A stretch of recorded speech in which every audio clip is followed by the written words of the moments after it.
बिस्मिल्लाहिर्रहमानिर्रहीम। अस्सलाम वालेकुम दोस्तों, मैं हूं मोहम्मद अहमद और आप देख रहे हैं इन्फोरेटिव यूट्यूब चैनल। तो दोस्तों, आज हम हज़रत सुफ़ियान सौरी रहमतुल्लाह ताला अलैह के वाक़यात और हालात को जानेंगे।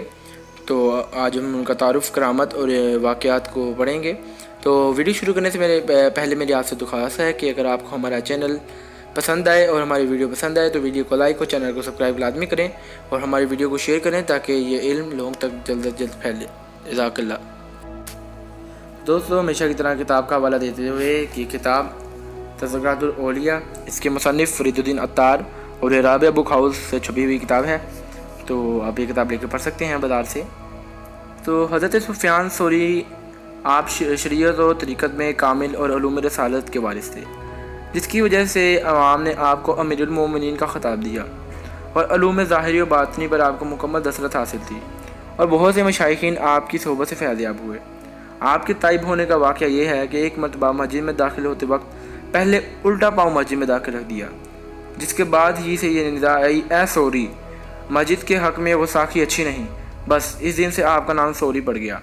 बहरहाल ये निदा सुनकर खौफ का ऐसा गलबा हुआ कि गश खाकर गिर पड़े और होश में आने के बाद अपने मुंह पर तमाचे लगाने लगे कि ऐसी बेअदबी कैसे कर दी कि जिससे मेरा नाम ही इंसानियत से खारिज कर दिया गया।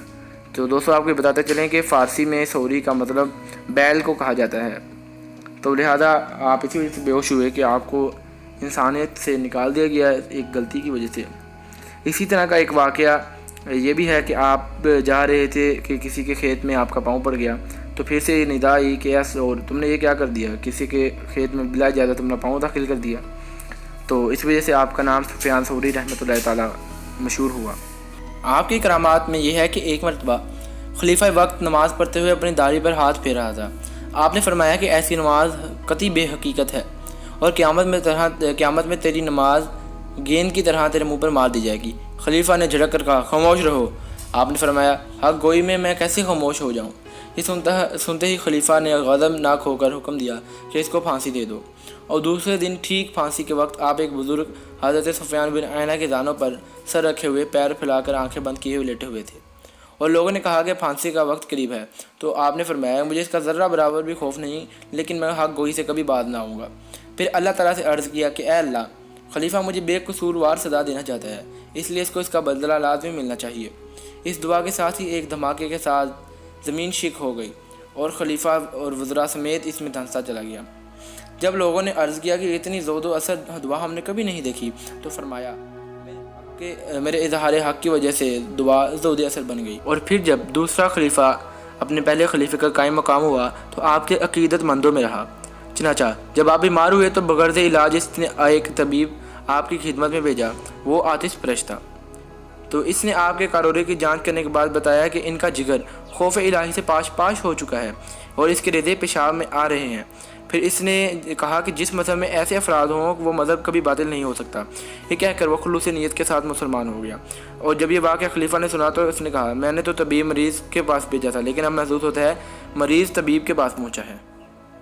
अच्छा, अब आपकी वफ़ात का जिक्र देखते हैं कि हज़रत अब्दुल्लाह मनहदी फरमाते हैं कि मैं मौत के एक वक्त आपके पास ही था। आपने फरमाया कि मेरा चेहरा ज़मीन पर रख दो क्योंकि अब वक्त बिल्कुल करीब है। चाचा मैंने हुक्म की तामील करके लोगों को इत्तला देने के लिए बाहर निकला तो देखा एक जमे गफ़ीर है। और जब मैंने इन लोगों से पूछा कि आपको हज़रत की नाजुक हालत का इल्म कैसे हुआ, तो इन्होंने कहा, हमें ख्वाब में हुक्म दिया गया है कि सुफ़ियान सौरी रहमतुल्लाह ताला अलैह की मस्जिद पर पहुँच जाओ। चनाचा जिस वक्त लोग अंदर दाखिल हुए तो आपकी हालत बहुत नासाज हो चुकी थी। आपने तकिया के नीचे से 1000 दिनार की थैली निकाल कर फरमाया, इसको फ़ुकरा में तकसीम कर दो। चूँकि आप लोगों को ये तरगीब देते थे कि माल जमा ना किया जाए, तो इस वक्त लोगों के कल्ब में ये वसवसा पैदा हुआ कि आपने तो दूसरों को ये तरजीह दी कि माल जमा ना किया जाए और ख़ुद 1000 दिनार जमा कर लिए, लेकिन आपको तो लोगों की नीयत का पहले ही पता था।